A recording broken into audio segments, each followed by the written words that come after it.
students, Dr. Shivram here with a very interesting thought. See, look, all of us attach a great significance on our date of birth, right?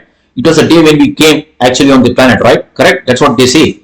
And of course, it has got tremendous legal implications as well, because the date of birth, it's a very important parameter, especially when it comes to your identification, right? KYC and all that stuff. It becomes very important, right? Fine. Date of birth is a very important thing for us. And what does date of birth means? The day you are born, correct? So technically speaking, born means life. Death means life has gone. So does it mean that the day you came in, means the day you were born is the day you are actually alive? Have you ever thought about it?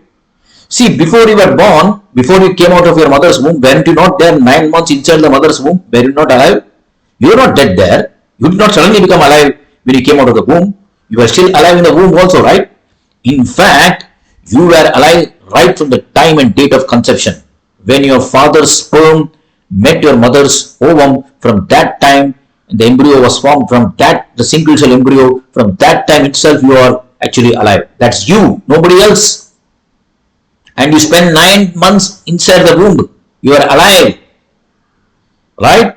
Correct? Slowly developing, no doubt, but from the single cell embryo you became the blastocyst, and slowly over the it evolved over the 9 months, and you are alive. And remember, even the process of giving birth, right? It was a cataclysmic event for you. It's a great struggle for you to come out of the womb. It's not easy. It is a life and death struggle. Each and every contraction of your mother, of course, helped you also to come out.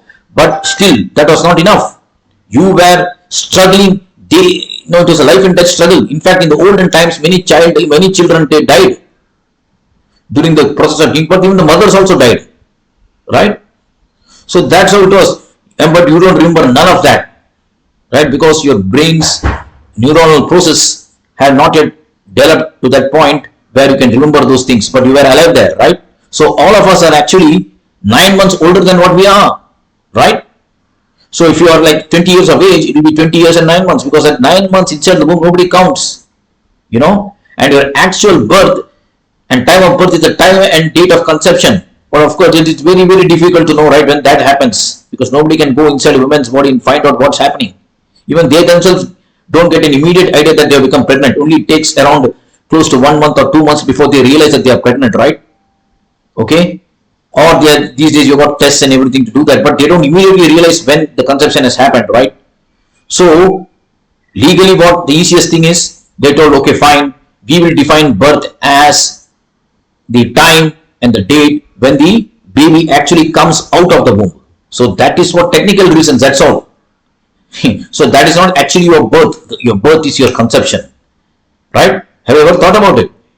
Just think about it. It's a very interesting concept. Okay, thank you and have a nice day. I would like to hear your comments if you've got any views on this. Bye.